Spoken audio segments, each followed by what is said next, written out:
board. And when we get that started, I'll start with story. And it's the journey, but there are 3 lessons in this story that I need you to pay attention to as founders, as business people, and as leaders. 3 habits that you need to master and master today. I'll weave those 3 lessons into the story. When I was 16 years old, I read a book. I didn't know what I wanted to do. And the book told me I should be a coach. Flash forward 5 years, I'm standing at the top of the World Junior Alpine Ski Championships as a coach.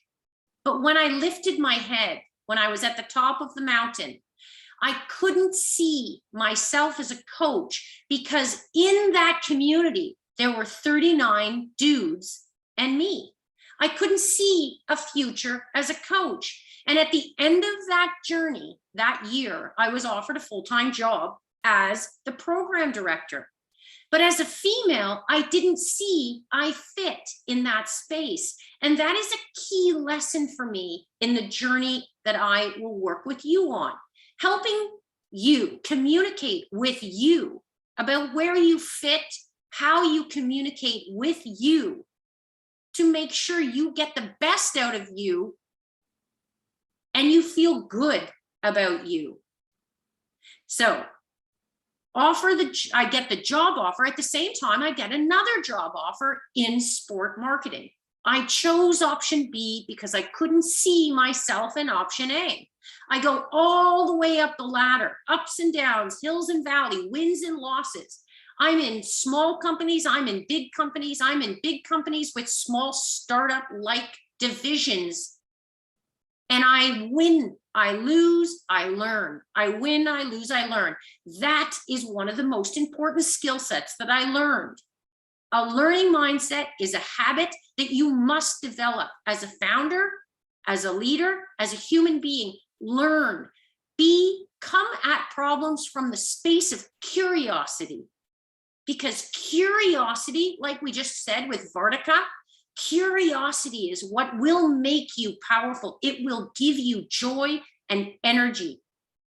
Well, at the top of the mountain, I go all the way up to the top of the mountain, and they offer me an opportunity to lead a team of 37 people. I'd never led a team of 37 people before. I jumped at the chance. And thank God I did. And that's where part of your learning journey, part of my learning journey is this, that sometimes you don't know what you don't know. And you just have to take risks, calculated risks, and leap so that you learn where you fit, learn what works, learn what doesn't work. I said, yes, great, I'd love this job. Well, thank God I did, because they send their executives to the doctor. I had never been to the doctor in 7 years. I ran 50K a week, long flowing hair. I was 10% body fat, really fit. Woo! Didn't need to go to the doctor. Well, thank God I got that job. Thank God I took that risk. And thank God I went to that doctor. I went to 10 doctors. They marveled at how fit I was. And the 11th saved my life. The 11th, Wanda, told me I had cancer. Why does that matter in this journey, in this story? It matters because it was how I responded that is one of the key habits, a learning mindset. I stopped at the gates of Princess Margaret. I asked myself, what am I going to learn from this journey? And that is a key component to a learning mindset. In my head, the stories and how I communicate to myself didn't sound like, oh, woe me. It didn't sound like, oh, this is a terrible situation. It wasn't negative. It was positive and forward moving. What can I learn from this journey? And in your journey as a founder, up and down, wins and losses, highs and lows, having that learning mindset, asking yourself and speaking with yourself in a positive forward moving way is such a powerful habit that you can build. Good. Great. So I made this decision. I went through 2.5 years of fighting through cancer while I worked, thinking that that was a great way to do it. I took probably 6 days off in my journey. I went for surgery, took a day off, came back to work, had bandages under my shirt. What's my point? My point is this, the second habit. The second habit is strengths awareness, not self-awareness, but strengths awareness. When you know what makes you great, you can stand in your power. You can be proud of your power. So when I was no longer long flowing hair and I was bald and puffy, I would still go to work every single day, but I didn't know who I was without being 50K a week, long flowing hair, 10% body fat. I didn't know who I was. In fact, I had to recalibrate and understand the power of a learning mindset was important for me to recalibrate to confidence. I had to understand what made me great. It wasn't title, it wasn't money, it wasn't financial success, it wasn't how much budget I had or how many wins I had or how many companies I had sold. It was what made me great was that I care. What made me great was that I hold people accountable. What made me great was that I'm always respectful. I set expectations and I see the best in everybody. That was my power. And it took bald puffy to realize that's the space where I belong. So I made a decision. I turned my face to the sun and I asked myself my own question. What makes my heart sing? I left that hospital one day. It was cold. I was freezing. I'd been in there all day. I asked myself, what makes my heart sing? I decided to be a coach. Well, that's when a whole other journey started. Because I then opened a company. I started a company. And at the same time, I actually went down another path and started a cannabis company. So all of a sudden, I was a founder. I was an entrepreneur. I was somebody who was finding my way forward. And that's the third lesson that I learned. You have to, as a founder, you have to, as a leader, have a learning mindset, number one. Number two, understand your strengths so you can stand in your power and be proud. And number three, you have to learn how to communicate.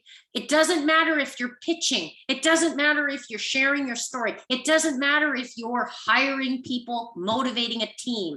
If you can't communicate, people will not know how to lean in to your product, to your brand, to your story. When you are compelling as a communicator, you need to do three things. You need to be clear, you need to be concise, and you need to have a rich emotion. And that leads me to the end of the story. As a coach, I am where it makes my heart sing. It is authentic, it is rich and honest, and I am in the space where I belong. And I've learned these three things that I will teach you. And today, we're going to practice. We're going to practice a learning mindset. We're going to practice impactful communication. And we're going to start sharing strengths about you. Because there are two questions that I ask everybody before we get started in a journey of working hard together. The two questions that I ask everybody is this: what makes you great? And I'm not talking about title. I'm not talking about money. I'm not talking about how many companies you have bought and sold and grown, etc. I ask you, what makes you great from a foundational perspective? Did you note when I said what makes me great? Cares. I am a coach who cares.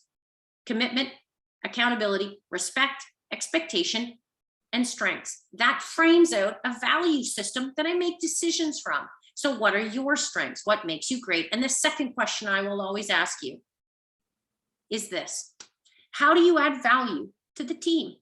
Because here, as founders, if you choose to grow your company, if you want to grow your company and add people, you have to know, Sleisha, what makes you great. You have to know, Luma, where your strengths are. Because then you can build people around you that will intentionally add value. And what I see most entrepreneurs do, A, they don't know what makes them great. B, they don't have a learning mindset. They have an all-knowing mindset. And the third thing is they don't generally hire people who complement them. They generally hire people who look like them, sound like them, think like them. But then at the end, you can't grow when you have everybody who is exactly the same. So I'm going to conclude with, I am a coach. I use data. You will hear me reference a framework that is a data set focused on a number of different psychological scales, and we're going to talk about that right now. We're going to have you guys work together and think out loud. I'm going to share my screen, and we're going to start a journey of thinking out loud together. And it's going to be the journey of learning that will be incredibly powerful, but it isn't up to me. It's up to you, Vartika. It's up to you, Mohi, that the reality is it's about how you choose to lean in to learn. So the choice is open mindset, closed mindset. It's your choice. And this is the journey that might change your life if you work hard. So who are you? These are the 3 habits to master. What they say about the way the brain develops is, in fact, the brain, the emotional centers of the brain where habits are formed actually starts to get very pattern-like by 30, 35 years old. So if you're older than 30 or 35 years old, as I am an example, it can be done, and it is work. You have to be strategically intentional to build these 3 habits. The first habit requires you to speak to you as a founder, as a smart individual, like all of you are. As somebody who is really successful, you rarely stop and talk to yourself effectively in a very positive, forward-moving way. So what is the purpose of communication? The purpose of communication is to understand who you are first, and then that awareness will build confidence and build joy, and you will connect with others. And this is an example of the primary emotions. So in your life, how you communicate with you and with others, how you identify your strengths, how you talk to yourself in your own head depends on choice. Here, we have 5 primary emotions. There are 5 primary emotions that you can choose to linger in: joy, anger, fear, sadness, disgust. And if you think about it, look at the radiating secondary, tertiary ripple effects of being in joy. And if you truly are joyful, people will hear it in your voice. They will see it in your body language. And that is key for you as a founder, as somebody who is pitching your product. You have to be there because it makes your heart sing. If it makes you happy, other people will lean in. So let's talk about you. What does make your heart sing? What does make you great? I'm going to stop sharing before I go through this exercise because I have a series of thinking questions, and I want Sleisha and Luma. Hi, Zach. It's nice to see you again. I want Sleisha and Luma to share what makes you great. Use your voice, come online, share Sleisha first, and then Luma second. What makes you great? I think I have traveled around a lot in different cultures. So I think what makes me great is empathizing with people and being able to get creative with this energy to connect with different people and, think outside the box, because you just see social patterns everywhere.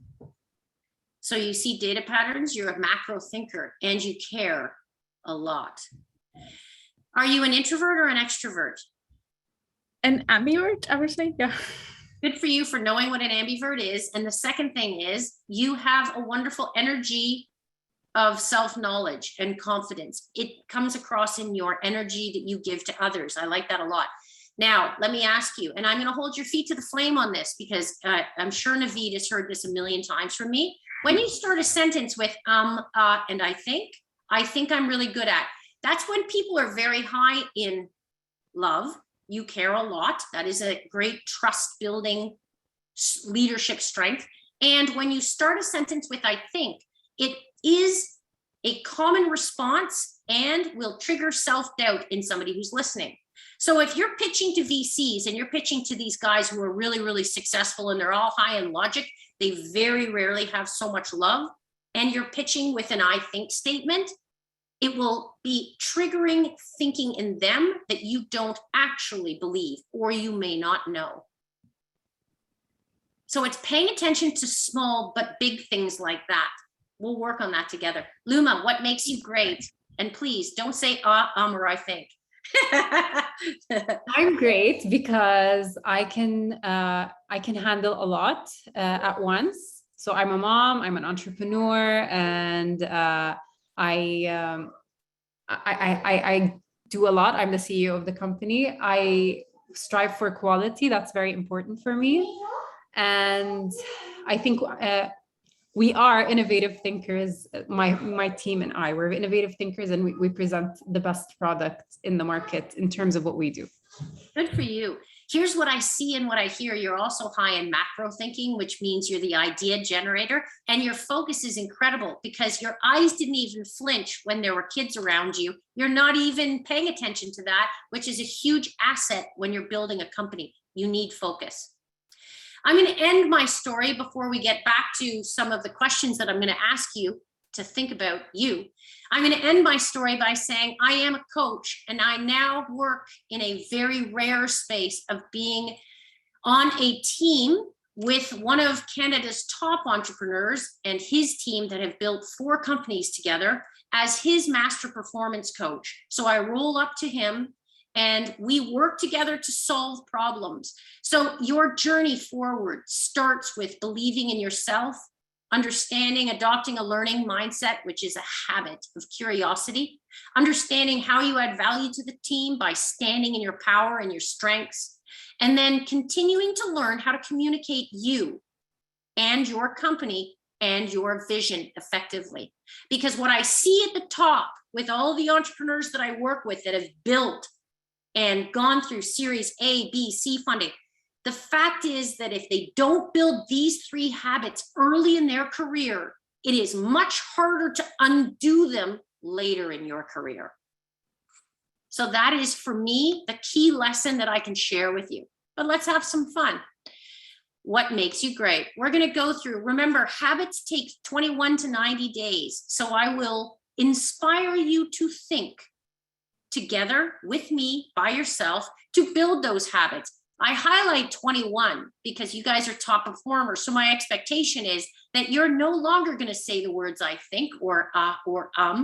You will build the habits and you will stand in your power, understanding that awareness builds confidence. If you want to lead your companies to greatness, you have to build a level of self-awareness, which will build your confidence in you. That confidence will then build connection, and connection is the key that drives performance. That is the most overlooked asset, is building awareness. Most people don't focus. Remember this, when you're communicating, I will refer to these 2 facts a lot when we're communicating. If you are pitching in front of people that you don't know, whether online or in person, that 55% of your communication is nonverbal. You have to remember what your body language says, volumes of information. Pay attention, be confident, stand in your power, believe, have a learning mindset. You will make a powerful first impression. And it really only takes 7 seconds to make a first impression. People will decide whether to buy you or not in 7 seconds. So think, put your thinking cap on. I want you to listen to these slides, and then I'm going to ask you to share in chat where you think you are on scales between 1 and 100. And I'm going to ask you about introversion, and I'm going to ask you about extroversion, because they are 2 very separate strengths. And I say strengths intentionally. When you Google introvert, the first 2 words that come up are shy and reserved. And I call crap on that. The reality is introverts add value to the team in that they listen with the intent of hearing. If you are a founder, a leader, you've grown your company to be 50, 500, 500,000 people, when you listen, you make people feel valued. And when you make people feel valued, they will be dedicated to you. Vartika said one of her greatest strengths was she listens with the intent to hear. That made me lean in and test her. And she was right on that. She listens with the intent to hear. Introverts sometimes are misinterpreted as being aloof. And the reality is introverts add so much value, because when they listen to hear, their information so observant, so powerful, the value they offer to teams is incredible. I'm going to stop here. The last piece of information on this slide, specifically focusing on helping you speak to you. When introverts, it's about where you focus on where you get energy from. Introverts, after a few hours in a team setting, get exhausted. You need to pay attention. I am 44% on the introversion scale. It means that if I don't have my coffee in the morning by myself, no kids, no dogs, no anything else but work and my mind, I will be cranky. Pay attention to, as an introvert, A, how you add value to the team, B, how you share your story in an external facing way, because being an introvert is a positive asset to the team. And then most importantly, where you get your energy from. Now, what are the blind spots? And here's the key. What are the blind spots of an introvert? For every strength, there is a blind spot. And communicating that, recognizing that as a leader is key. As you grow your companies, paying attention to what makes you great and the blind spots of that, very important. So that you can help people understand you before they misunderstand you. Introverts listen with the intent to hear, pause before responding, and may appear aloof. So let me ask you, participate in chat. Where do you think you are on the introversion scale? Write between a number between 1 and 100, where you think you are on the introversion scale. Jamie, I'm going to ask you to participate verbally while everybody else is in chat. Where do you think you are from a scale of 1 to 100 on the introversion scale? Introverts. Oh, there's two Jamies. There's two Jamies. Okay, I'm gonna go. Jamie, I can't even see the other Jamie. Jamie A first. Okay. 40, I'd say. 40. So what does that mean as it relates to energy? And what does that mean as it relates to how you add value to the team? So I would consider myself an ambivert as well, where I'm like very close to, closer to 50-50, I would say, but more on the extroverted side. Yes. When I was reading your previous slide around the ability to listen, being attentive, I consider myself a self-aware and mindful person. So that would be more of my introverted side, where I'm here to listen to other people as well. Good. Your clarity of your communication is excellent, Jamie. Thank you. Introversion, 40. Good. You need a cup of coffee with peace and quiet. That's an energy source. And you need to close your door sometimes to have thinking time by yourself with no noise, correct? Absolutely. Yeah, good. Okay.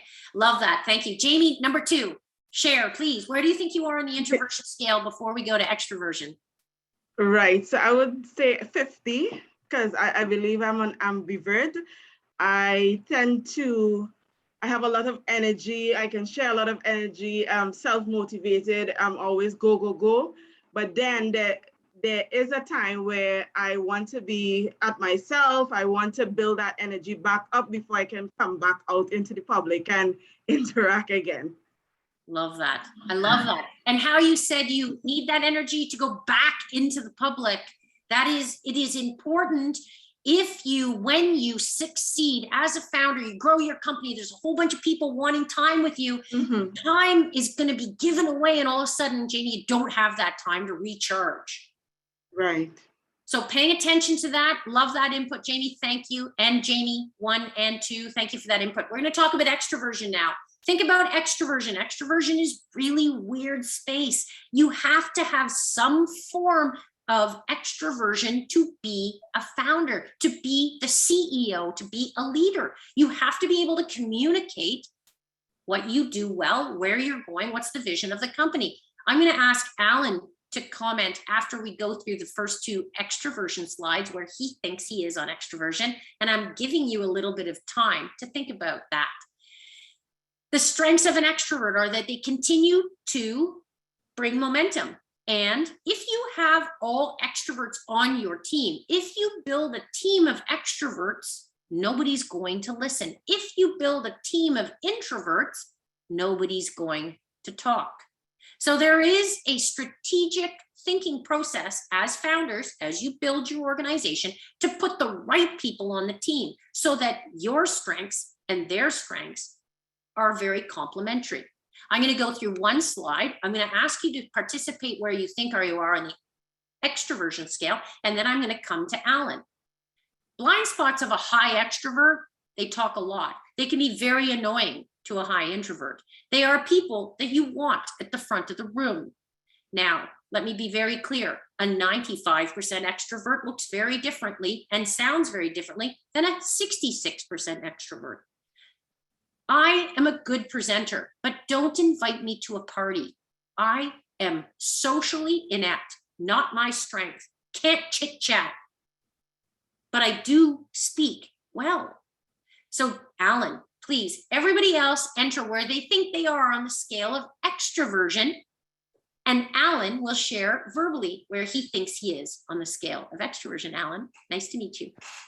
Yeah, nice to meet you as well, Nancy. I appreciate you giving me the time to think about it, perhaps because you looked at my introversion score, but I'm okay being put on the spot as well.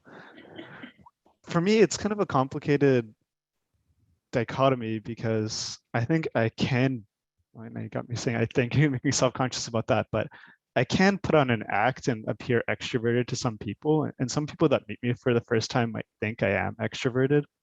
So I could say something around 40%, but it's not my natural state. And I have to put in energy to do that. And I feel tired later, and I definitely do need to recharge.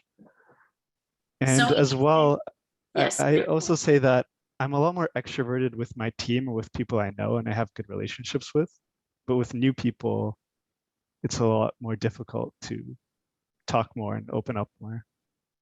Very good. There's so much that we can unpack with that, Jamie. I appreciate you sharing. I love how you identified that introversion. I can also read it in your body language. I can also see how you think. I am paying attention to that data, and that then helps me help you. And again, I come back to helping people understand, and I'll say Alan specifically because you're higher in introversion. Helping people understand you before they misunderstand you is part of a proactive communication strategy that you need to practice now before you get Series C funding. And when you get to that point in your career and your company is huge and successful, and even when you have 5 people on your team, you have to help people understand that as an extrovert, as 66%, I am really good, but don't invite me to the party. I will always say yes. I will never go, because it causes me anxiety. So being clear, helping people understand you, helping people understand, Jamie, that you need time to think before you respond. Very healthy. Good? That's fun. This is fun. I love your energy. I love how everybody's speaking. Okay, ambiversion, you guys are smart. You raised the bar. There isn't a group I've spoken with that actually knows what ambiversion is. It is a study that it is a strength that if you, as a founder or a leader, as an owner, if you're high in introversion and high in extroversion, you will add so much value to the team. And pay attention to your blind spots. Ambiverts confuse people. One day you are woo-hoo, being the CEO and motivating people, and Vertica's like giving me energy and woo-hoo. Next thing you know, she closes the door and she disappears. Now look at, I'm going to zag to an aggregated data score. I pulled data from Zeds. I pulled data from other generations in these scales. And when you pay attention to the Zeds, they are very high and aware. They're paying attention to your body language. And then when Vertica goes in, shuts the door, doesn't say anything because she's inside her head and needs time to think, shuts the door, they might think Vertica's mad at them. What did I do wrong? Why is Vertica mad? Where's Vertica? She disappeared for an hour. So you confuse people. Again, Nyasha? I do. I do. See, I read you. So it's about helping people understand you before they misunderstand you. I'm sorry, am I pronouncing your name right? Is it Nyasha? Nyasha. It's Nyasha. Nyasha. Yeah, Thank yeah. you. Now, Yeah, tell thanks for me, asking. are you an ambivert, an extrovert, or an introvert? I'm a trained extrovert. I'm naturally an introvert. I think over time, I've learned to adapt to social situations where I have to be more extrovert, mostly through leadership or just interacting with new people or having to present work. So I've taught myself how to be an extrovert. I do okay at it, but it's not my natural state. Interesting. I wonder if we pulled aggregated data on founders and entrepreneurs, whether or not we would see a higher introversion score with everybody because they spend time thinking. Very interesting. You're an extroverted introvert. That's correct. I'm proud of you. Like Luma, what I also hear, which is also another great strength of yours, is that you're very focused, which will help you succeed. You will focus your energy where it needs to be focused, because I can hear it in your speech patterns. Thank you. Very interesting. Okay, I'm going to share one other thing. I'm going to skip through these. Logic and love, we're going to do together. You can do it later. I'm going to talk about concentration strengths. How do you pay attention? Think about this. How do you add value to the team? And this is going to be very interesting for you as founders, you as entrepreneurs, you as business builders, you as leaders, as you build your team. This is key. There are 3 different ways people concentrate, and you have to pay attention to how you add value to the team. 3 different ways people concentrate. There is a macro thinker. So think about you in the context of what you do well. People who are macro thinkers tend to think big picture strategies. They have lots of ideas. They start sentences like, what if we did this? Wouldn't it be great if we solved this problem this way? Think about you and the conversations that give you energy. I'm going to ask JD to comment on this before I finish my second slide. So read about this, JD. I'll come to you in a second. I'm giving you a little bit of a heads up where you think you are in this scale. And then I want everybody to, after I go through the blind spots, participate in chat where they think they are while JD answers. People who are really big macro thinkers work hard at solving. They love those rich, meaty problems. They thrive in complexity. And in fact, what happens from a communication strength with a macro thinker is they think they're being clear, but they're not actually clear.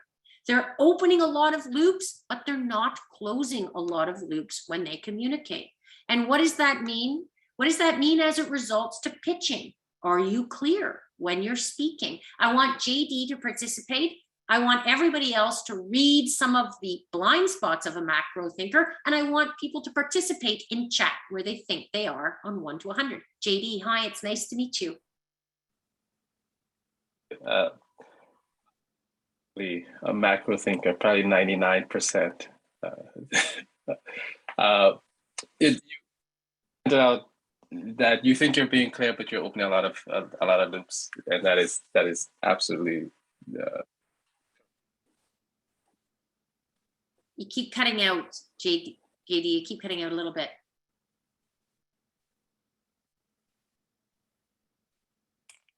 I can't read lips that well, unfortunately. How is it now? Yeah, it's perfect.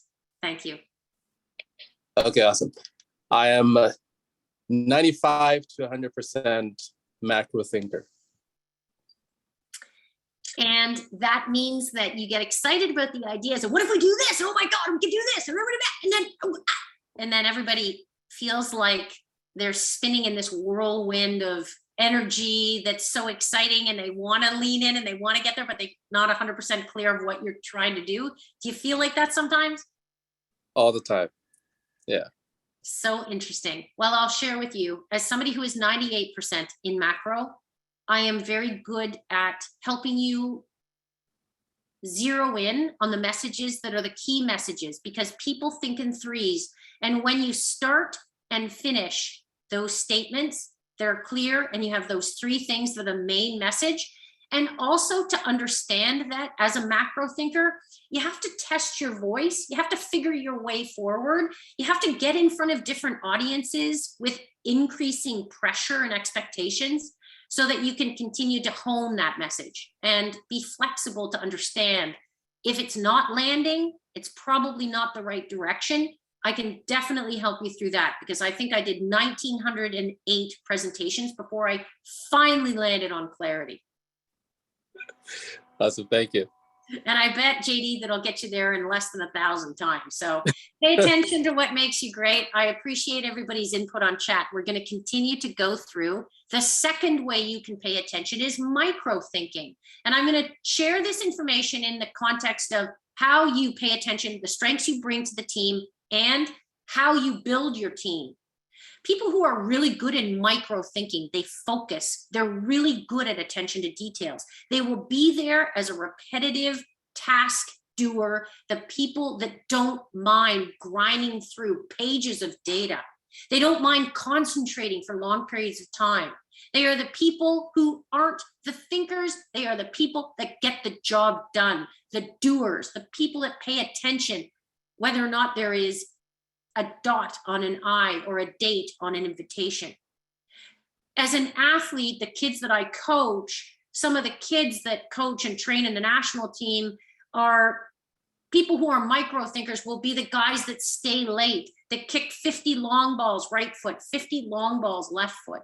These guys are the people that you want on your team if you're a high macro thinker. You need to be intelligent and intentional about connecting your team together. Their micro thinking is different than your macro thinking, but it isn't about hiring people who look like and sound like you. And I'm not talking about what you look like, male or female. I'm talking about how you think. You need people who add value to each other, or you won't get your company off the ground. JD and I could have lots of conversations about ideas, but if we don't have somebody who's going to take that ball and run it over the goal line, we'll never score a touchdown. That is a key learning for me, hiring intentionally. And you can't hire intentionally until you pay attention to your strengths. I have strengths here. It's supposed to be blind spots, but the micro thinkers work too hard. They will be relentless in the details. They will be annoyingly relentless in the details as a founder. They will hold your feet to the flame to make sure that you deliver in a level of clarity that you're not necessarily comfortable with delivering in a level of clarity. So when you have communicators, you have the people, the pitching team, make sure that you have the big picture visionaries, and you have the micro thinkers who are able to deliver a level of detail. There is a third strength that I will share, and it's called intuitive. It's broad external awareness. So there are 3 different ways to pay attention. Broad external awareness, you pay attention to people's body language. You read the energy of the people you are pitching to. You pay attention to the small micro expressions. You can tell whether you're landing your message or not. Paying attention, using that strength, leveraging people who are high and intuitive when you are a founder is key. Here's why. I tell you how many people, senior executives in the 35 senior executive teams that I have worked with personally as an employee or as a senior person, that intuitive is probably their weakness in all of them because they become blind. They have other people do this for them. So make a choice, pay attention to what your strengths are, and I'll conclude with that. Through this journey of learning, through this conversation in the last 40 minutes, I've challenged you to think about your strengths, and I've challenged you to open up your mind. Make sure that you build a learning mindset. There's nothing worse than somebody who thinks they know everything. And then understand your strengths so that you can hire people around you whose strengths aren't your strengths. And that is key. And I'll wrap with this. Learning how to communicate impactfully in a clear, concise, and compelling way is probably one of the most important things you can do as a leader. So I'll leave it there. And I'm curious. I want to ask Helen, I want to ask Ali, and I want to ask Zach, what is one thing you learned in this conversation? Helen first, Ali second, Zach third, and then we'll wrap. Hi, Helen, it's nice to meet you. Hi, nice to meet you too, Nancy. I came into this conversation late because I was on another call, so I apologize. But I really like the micro and macro and intuition. I like those three different. It's very concise. It's like splicing it into three different parts. I think that we can sometimes be micro. I think sometimes we can be macro, and then sometimes we can be intuitive. But I really like the way you cut everything down. It's really cool. Well, the interesting thing, Helen, is that you personally could be high in all three because that is a very rare strength. And if you aren't high in all three, I am a great example of being very low in micro. I will get inside my head and completely forget where I'm going.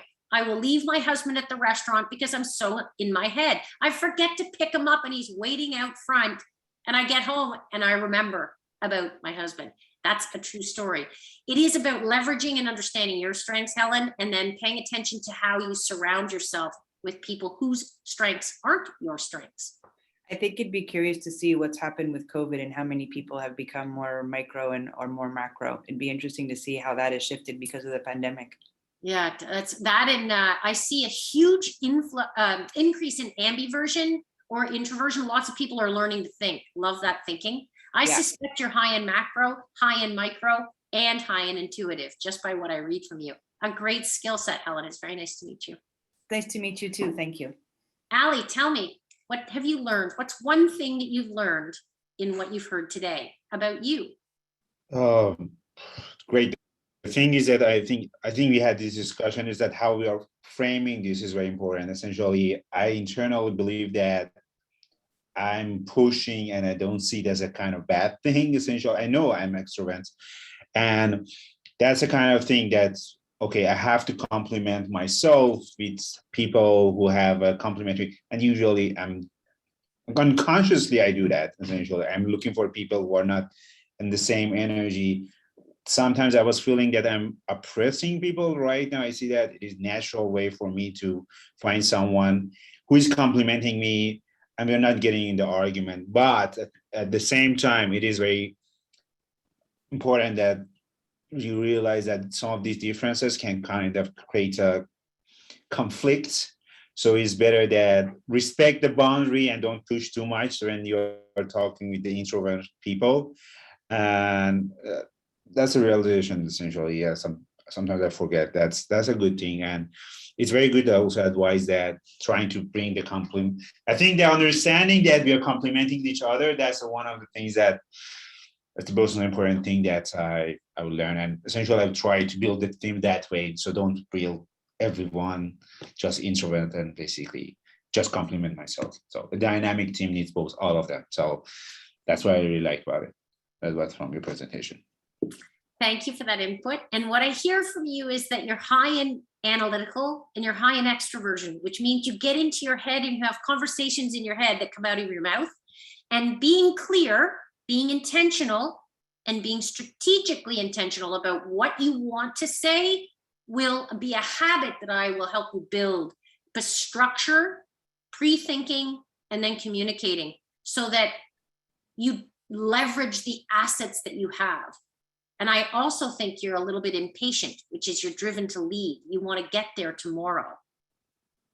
Yeah, that's one of my things essentially, and I'm really kind of hard. That's what I learned to kind of tune down. I'm from US, and when I'm talking with Canadian people, they think I'm rude, but this is how I'm doing the same.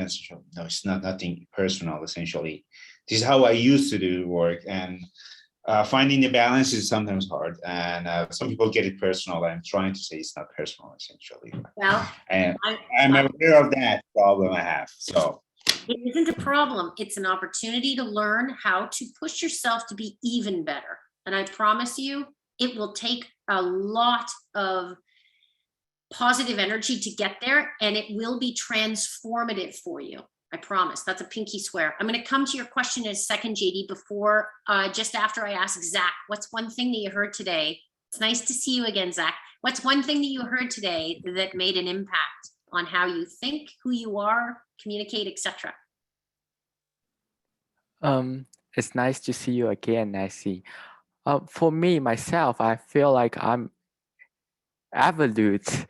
I used to be, I was introvert.